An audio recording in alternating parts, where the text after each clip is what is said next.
दोस्तों नमस्कार। चुनाव का महायज्ञ संपन्न हो गया है। आज पूर्ण आहुति हो गई है, पूर्ण आहुति, क्योंकि 57 सीटों पर आज चुनाव हो रहा था। 57 सीटें, जिसके अंदर अखिलेश यादव की सीट भी थी, जिसके अंदर प्रधानमंत्री नरेंद्र मोदी की सीट भी थी, जिसके अंदर पश्चिम बंगाल की सीट थी, चंडीगढ़ की सीट थी, पंजाब की सीट थी, बिहार की सीट थी, उड़ीसा की सीट थी, झारखंड में चुनाव हुआ। और इसके साथ ही लोकतंत्र का जो ये महासमर था ये थम गया और अब शुरू हो गया एग्जिट पोल का सिलसिला। तमाम टीवी चैनल्स आप खोल करके देख लें तो उसमें एग्जिट पोल्स में सब अपनी अपनी डफली, अपना अपना राग बजा रहे हैं। सब किसी को जिता रहे हैं, कोई किसी को जिता रहा है, कोई किसी को जिता रहा है। एग्जिट पोल कितने सटीक होते हैं, कितने इन पर विश्वास किया जा सकता है। इतने ही चुनाव आप देख सकते हैं जिनके अंदर की एग्जिट पोल की हवा निकल जाती है। ये तमाम सब आंकड़े होते हैं।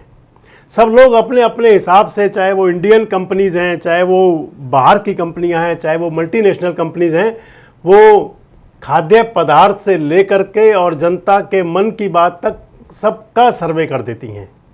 कुछ ऐसा ही सर्वे चुनाव को लेकर भी हुआ करता है। और इस सर्वे के बाद में उस सर्वे पर, एग्जिट पोल पर अब चर्चा चलती रहेगी टीवी पर 2 दिन लगातार। 4 तारीख को जब मतगणना होगी तो वो सही परिणाम सामने आ जाएंगे कि जनता ने किसको चुना। लेकिन क्यूरियोसिटी जनता की भी होती है, लोग भी जानना चाहते हैं कि आखिर कहां पर क्या हुआ। हर लोकसभा सीट के बारे में लोगों की जिज्ञासा है, जाने, क्योंकि ये चुनाव बड़ा हटके था। दोस्तों, मैं आपको कई वीडियोस में कहता रहा हूं कि 2024 का लोकसभा चुनाव बहुत हटकर है। ये ऐसा चुनाव था कि जिसके अंदर चुनाव जनता के साथ जनता लड़ रही थी। एक जनता वो थी जो एनडीए के पक्ष में थी, एक जनता वो थी जो कांग्रेस के पक्ष में थी। जनता के मुद्दे थे, जनता खुद अपने मुद्दे बना रही थी। आप अगर ये कहें तो इस चुनाव के अंदर लोकसभा चुनाव के अंदर अगर मैं देश की बात करूं तो देश की जनता ने नेताओं की ऐसी चकरगन्नी घुमाई कि वो समझ ही नहीं पा रहे थे कि आखिर कहां से चलें और कहां शुरू करें, कहां खत्म करें उसको। आप प्रधानमंत्री नरेंद्र मोदी के भाषण देख लीजिए पूरे चुनाव के दौरान देख लीजिए आप।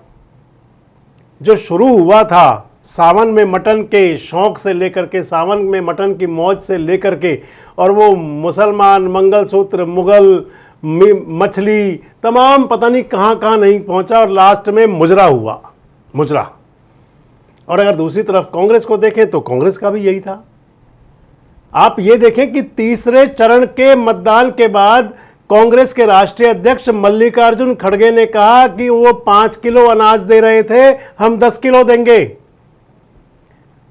तीसरे चरण के बाद शुरू हुआ खटाखट, फटाफट, चटाचट, टकाटक, क्या क्या चलता रहा पता नहीं। यानी कि जनता के मूड को समझने की सभी राजनीतिक दल कोशिश करते थे, फिर उसके हिसाब से अपनी घोषणाएं करते थे। यानी कि जनता नाच नचा रही थी इस चुनाव के अंदर। इसलिए इस चुनाव के बारे में सटीक भविष्यवाणी करना बहुत संभव नहीं है। आज मल्लिकार्जुन खड़गे साहब ने जब इंडिया गठबंधन के नेताओं की बैठक हुई तो उसके बाद स्पष्ट कर दिया और कह दिया कि 295 प्लस हम जीतने जा रहे हैं। दूसरी तरफ भारतीय जनता पार्टी के नेता कह रहे हैं, एनडीए के लोग कह रहे हैं कि 300, सवा 300 से प्लस हम जीतने जा रहे हैं। जनता किसको जिता रही है 4 तारीख को पता चलेगा। मैं आपसे कह रहा था कि लोगों में क्यूरियोसिटी होती है, जिज्ञासा होती है, जाने कि क्या हो सकता है। अगर मैं आपको हरियाणा की बात करूं दोस्तों, हरियाणा का चुनाव बड़ा अजब गजब था, बहुत अजब गजब चुनाव। पहला चुनाव है जिसके अंदर हम देख रहे हैं कि सत्ता पक्ष के लोग अधिकारियों और कर्मचारियों पर आरोप लगा रहे हैं। पहला चुनाव है और अधिकारी और कर्मचारी जा रहे हैं चुनाव आयोग के दरवाजे पर, दस्तक दे रहे हैं, कह रहे हैं कि हमें धमका रहे हैं सरकार के लोग।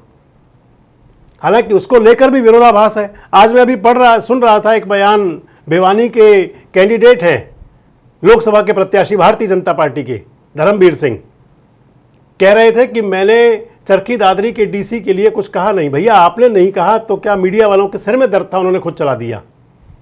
आपकी पार्टी के तमाम नेता कह रहे हैं, छोटे से लेकर बड़े तक सब कह रहे हैं अधिकारियों ने कर दिया, अधिकारियों ने कर दिया।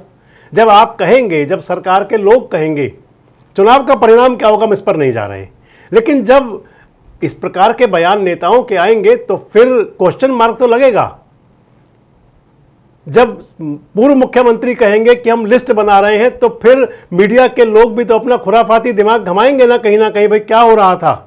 चाहे वो कुरुक्षेत्र के डीसी के बारे में हो, चाहे वो डीसी चरखी दादरी के बारे में हो, चाहे और तमाम नेता, मैं किसी का नाम नहीं लेना चाहता। कई प्रत्याशियों से हमारी बात भी हुई और कई प्रत्याशियों के बाद छुपी छुपाई हमारे पास पहुंची भी सही।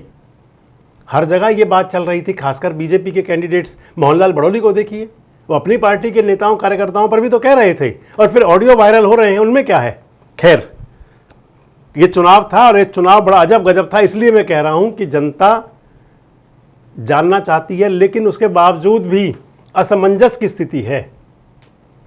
दोस्तों, मैं आपसे इस वीडियो में 5 मिनट के अंदर जिक्र करूंगा फरीदाबाद लोकसभा का, कि फरीदाबाद लोकसभा में क्या हुआ, क्या मुद्दे रहे, क्योंकि अब चुनाव खत्म हो चुका है, पूरे देश का चुनाव पूरा हो चुका है और अब खुलकर चर्चा की जा सकती है। 6,36,000 वोटों से, लगभग 6.5 लाख वोटों से चुनाव जीते थे 2019 का कृष्णपाल गुर्जर। अवतार सिंह भड़ाना को हराया था 2019 के चुनाव में, और 4 लाख से ज्यादा वोटों से चुनाव जीते थे 2014 में कृष्णपाल गुर्जर। उस चुनाव में भी अवतार सिंह भड़ाना को हराया था। और इस चुनाव के अंदर जो 2024 का चुनाव हुआ, चुनाव यानी कि 25 मई से लगभग 2 महीने पहले भारतीय जनता पार्टी के कैंडिडेट्स की लिस्ट आ गई थी और पहली सूची में नाम आ गया था कृष्णपाल गुर्जर का फरीदाबाद लोकसभा के लिए। जितना समय दूसरी पार्टी के प्रत्याशी को चुनाव प्रचार के लिए मिला, उतने समय में तो कृष्णपाल गुर्जर एक बार पूरे लोकसभा क्षेत्र का पूरब से पश्चिम तक नाप चुके थे। बाद में भारतीय जनता पार्टी के कैंडिडेट के मुकाबले कांग्रेस ने जिन कैंडिडेट को उतारा वो हुए चौधरी महेंद्र प्रताप। और महेंद्र प्रताप वो प्रत्याशी, वो नेता जिनका और कृष्णपाल गुर्जर का कुश्ती, चुनावी कुश्ती चलती रही है, लगातार चुनावी कुश्ती चलती रही है। और उसका बदला लेने के लिए, आप बदला कह सकते हैं उसको, क्योंकि राजनीति के अंदर अदला बदली तो चलती है, अदला बदली चलती है राजनीति के अंदर। कृष्णपाल गुर्जर ने 1996 और 2000, 1996 और 2000 इन 2 चुनावों में हराया था महेंद्र प्रताप को, और 2004 के चुनाव में महेंद्र प्रताप ने हराया था कृष्णपाल गुर्जर को। यानी कि 3 चुनाव इनके आमने सामने हो चुके। 1996, 2000 और 2004 मेवला महाराजपुर विधानसभा हुआ करती थी। 2009 में दोनों के लिए नई विधानसभा बन गई और दोनों विधायक बने थे। कृष्णपाल गुर्जर तिगांव से बने थे और महेंद्र प्रताप बने थे बड़खल से। 2014 का चुनाव कृष्णपाल गुर्जर लोकसभा के लिए आ गए और महेंद्र प्रताप बड़खल से विधानसभा का चुनाव हारकर आराम से घर बैठ गए थे। ये चुनाव चौथा चुनाव दोनों आमने सामने थे दोस्तों, चौथा चुनाव। यानी कि जो पहले 3 चुनाव हुए थे वो 2-1 से रहे थे। अब ये चुनाव 3-1 करेगा या 2-2 इक्वल कर देगा, नजर लोगों की इस पर थी। और जैसे ही महेंद्र प्रताप का नाम चुनाव मैदान में आया, लोगों की क्यूरियोसिटी, जिज्ञासा, भिड़ंत, चुनावी शिगुफे, ये सब बढ़ गए, एकदम से बढ़ गए। आपको ध्यान होगा कि चुनाव से पहले हम कई बार वीडियोस में कहा करते थे कि कैंडिडेट कांग्रेस का कौन हो सकता है, और मैं कई बार कहा करता था, जो मैं कहता था आज भी आपसे कह रहा हूं कि हम कई बार कहा करते थे कि करण सिंह दलाल कैंडिडेट हो सकते हैं। वो नहीं हुए और महेंद्र प्रताप कैंडिडेट हुए। राजनीति के अंदर दोस्तों सबसे पहले क्या हुआ करता है? सबसे पहले होता है साइकोलॉजिकल इफेक्ट, मानसिक रूप से दबाव बन जाना। जिस दिन महेंद्र प्रताप को टिकट मिला कांग्रेस का, तो लोगों के बीच एकदम से एक चर्चा चल पड़ी। एक चर्चा चली, वो चर्चा ये थी कि ये दोनों दिग्गज आमने सामने लड़ते रहे हैं, और दूसरी चर्चा ये चली कि महेंद्र प्रताप गुर्जर वोटों के अंदर पूरा डेंट डाल देंगे, गुर्जर वोटों के अंदर बड़ी चुनौती खड़ी कर देंगे कृष्णपाल गुर्जर के लिए। और वो पूरे चुनाव के दौरान होता दिखा, पूरे चुनाव के दौरान लोगों को दिखाई दिया, दिख रहा था। चाहे वो फरीदाबाद के गुर्जर बाहुल्य गांव हो, दोनों नेताओं के अंदर प्रतिस्पर्धा थी, नेताओं के समर्थकों में प्रतिस्पर्धा थी कि भैया अगर पाली में महेंद्र प्रताप का प्रोग्राम हो गया तो फिर कृष्णपाल का होना चाहिए, बड़ौली में अगर कृष्णपाल का हो गया तो फिर महेंद्र प्रताप का होना चाहिए। तमाम बड़े गांव जितने भी हैं, बढ़ानपुरी के, फरीदाबाद के जितने भी बड़े गांव, सभी के अंदर प्रतिस्पर्धा थी और दोनों नेताओं के समर्थकों में पूरा जुनून था। एक चुनाव वहां पर शुरू हुआ जब लोगों के मन में गया कि कांटे की टक्कर होगी, कांटे की। लोगों के अंदर चला गया कि कृष्णपाल गुर्जर के गुर्जर मतदाताओं में बड़ा डेंट लगा देंगे महेंद्र प्रताप। दूसरा, इस चुनाव के अंदर दोस्तों लोकल मुद्दे बहुत चल पड़े, लोकल मुद्दे बहुत चल पड़े। अगर मैं आपसे ये कहूं कि कृष्णपाल गुर्जर का जो 10 साल का पॉलिटिकल उनका अगर एनालाइज करें और उनका रिपोर्ट कार्ड बनाया जाए अगर, तो कम से कम एक बात तो जरूर थी कि कृष्णपाल गुर्जर लोगों के साथ मिलनसार खूब रहे। कृष्णपाल गुर्जर ने दूसरा काम ये हुआ, पलवल जिले से मैं आता हूं और जो देखा गया कि गांव गांव तक कृष्णपाल गुर्जर ने अपनी पकड़ बनाई और अपनी टीम खड़ी कर ली। लेकिन इसके बावजूद चुनाव के अंदर एक बात चली दोस्तों, एक बात चल पड़ी और वो बात हवा की तरह चलती गई। ये बात चल पड़ी कि कृष्णपाल गुर्जर तो घमंड करते थे, कृष्णपाल गुर्जर तो मिलते नहीं थे, कृष्णपाल गुर्जर तो ये थे, कृष्णपाल गुर्जर तो वो थे। ये बात चलती रही। जब मैं चुनाव से पहले करण सिंह दलाल के लिए कहा करता था तो हमारा एक मत होता था कि पलवल जिले के अंदर करण सिंह दलाल कृष्णपाल गुर्जर पर भारी पड़ेंगे। लेकिन जब ये चुनाव चला, शुरू हुआ, तो पलवल जिले के अंदर भी दोनों नेताओं में बहुत मजबूत टकराव शुरू हो गया। महेंद्र प्रताप, जिन्होंने कभी पलवल को ढंग से देखा भी नहीं होगा, ये ठीक है कि वो हरियाणा सरकार के वजीर रहे, ये ठीक है कि वो नेता रहे, लेकिन इसके बावजूद उनका पलवल जिले से कोई विशेष कनेक्टिविटी नहीं थी। लेकिन इसके बावजूद भी जिस प्रकार की राजनीतिक हवाएं कह रही हैं कि पलवल जो रूरल एरिया है उसके अंदर महेंद्र प्रताप गुर्जर ने कृष्णपाल गुर्जर को, महेंद्र प्रताप सिंह ने कृष्णपाल गुर्जर को पसीने ला दिए, ये आम बात है। पलवल जिले के अंदर हथीन विधानसभा क्षेत्र है, सबसे, मैं कई बार वीडियोस में कहता रहा कि जो हथीन विधानसभा क्षेत्र है वो कांग्रेस के लिए सबसे बड़ा मास्टर स्ट्रोक है और वो साबित हुआ। आप देखिएगा 4 तारीख को होडल विधानसभा क्षेत्र, कांग्रेस के प्रदेश अध्यक्ष उदय भान वहां से आते हैं। जैसा चल रहा है ना आजकल भारतीय जनता पार्टी के अंदर बात चल रही है कि कितने भीतरघाती, होडल भी उस लिस्ट में आएगा दोस्तों। मैं नाम किसी का नहीं ले रहा हूं, आप देख लीजिएगा, ये बात चलेंगी जरूर। होडल उस लिस्ट में आएगा, पलवल, फरीदाबाद भी उस लिस्ट में आएगा, पलवल भी उस लिस्ट में आएगा और पलवल का हथीन भी उस लिस्ट में आएगा, आप ध्यान रखिएगा। खैर, ये बात की बातें होंगी, लेकिन जो मैं आपको बता रहा हूं कि हथीन सबसे बड़ा मास्टर स्ट्रोक कांग्रेस के लिए। और उसके बाद होडल विधानसभा, होडल विधानसभा से भी जो संकेत निकल करके आ रहे हैं वो यही हैं कि कांग्रेस के प्रदेश अध्यक्ष उदय भान ने इस चुनाव को ऐसे लड़ा जैसे वो विधानसभा का चुनाव लड़ रहे हों। उनके बेटे लगे रहे, महेंद्र प्रताप की और टीम भी लगी रही। इधर सामने कृष्णपाल गुर्जर के लिए उनके जो पुराने विश्वस्त सहयोगी किरणपाल खटाना, हरेंद्र, ये लोग लगे रहे। मुकाबला भिड़ंत हुआ, तगड़ा मुकाबला रहा। लेकिन इसके बावजूद भी दोस्तों इस चुनाव के अंदर जो कृष्णपाल गुर्जर जी के साथ जो हुआ वो था कि भीतरघात तो इनके साथ भी हुई, भीतरघात तो महेंद्र प्रताप के साथ भी हुई, ऐसी बात नहीं है कि वहाँ नहीं थी, लेकिन भीतरघात कृष्णपाल गुर्जर जी के साथ ज़्यादा हुई। कभी जब चर्चा चलेंगी तो आपको बताया करेंगे, क्योंकि चुनाव जब मतगणना हो जाएगी उसके बाद भी चर्चाएं चलेंगी। मैं ऐसे कई लोगों को जानता हूं जो कृष्णपाल गुर्जर के खेमे में थे, लेकिन वो अंदरूनी तौर पर कुछ और कर रहे थे। इसे भीतरघात इसे ही कहा जाता है। तो मैं आपको कह रहा था होडल विधानसभा, दिक्कत वहाँ भी है। पलवल विधानसभा जरूर है कि जहाँ पर कृष्णपाल गुर्जर आगे रह सकते हैं। पृथला विधानसभा में अगर चलें तो पृथला विधानसभा को भी आप इस श्रेणी में रख के चलिएगा, इस श्रेणी में आप वहाँ भी रख करके चलिएगा कि भारतीय जनता पार्टी के साथ वहाँ भी डेंट थे और कांग्रेस के साथ केवल रघुवीर सिंह तेवतिया थे जो लगे रहे। पृथला रूरल बेस्ड विधानसभा है, पूरे हरियाणा के अंदर कुछ ही विधानसभाएं, उनमें पृथला एक ऐसी विधानसभा है जिसके अंदर कोई शहर नहीं, कोई कस्बा नहीं, कुछ नहीं है, सारे गांव ही गांव हैं। और पृथला विधानसभा क्षेत्र में भी कांग्रेस के समर्थक तो ये दावा कर रहे हैं कि वो आगे रहेंगे। खैर, अब मैं आपसे एक बात और करूं कि मुद्दे क्या रहे, मुद्दे क्या रहे। मैंने आपको बताया था कि कृष्णपाल गुर्जर के लिए एक लोगों ने ये चर्चा चला दी कि लोगों से मिलनसार नहीं थे, मिलते नहीं थे।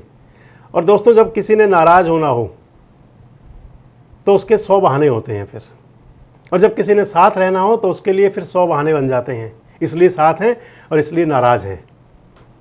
दूसरा, एक मोहना का पुल, मोहना का कट, ये इस चुनाव में कृष्णपाल गुर्जर के लिए गले की फांस बना रहा, गले की फांस बना रहा है ये पूरी तरह से। यहाँ लंबे समय से धरना चल रहा है, आज भी चल रहा है, पंचायत होती रही, रोज़ पंचायत होती थी, और लोगों ने ऐसा बना दिया कि जैसे कृष्णपाल गुर्जर ने यहाँ पर कट नहीं होने दिया, और लोगों के जहन में ये बात बैठ गई और इस मुद्दे को चुनाव तक खींचा गया। तीसरा, मैं आपको बताऊं कि जो किसान आंदोलन जब चला था, चाहे वो फेज 1 था, चाहे फेज 2 था, चाहे फेज 3 था किसान आंदोलन का, अगर पूरे हरियाणा के अंदर कोई जिला था जिसके अंदर की बहुत ज़्यादा विरोध नहीं हुआ तो पलवल फरीदाबाद था वो। लेकिन दोस्तों, चुनाव के दौरान किसान आंदोलन सिर चढ़कर बोला। चौथा, इस चुनाव के अंदर जो बड़ा मुद्दा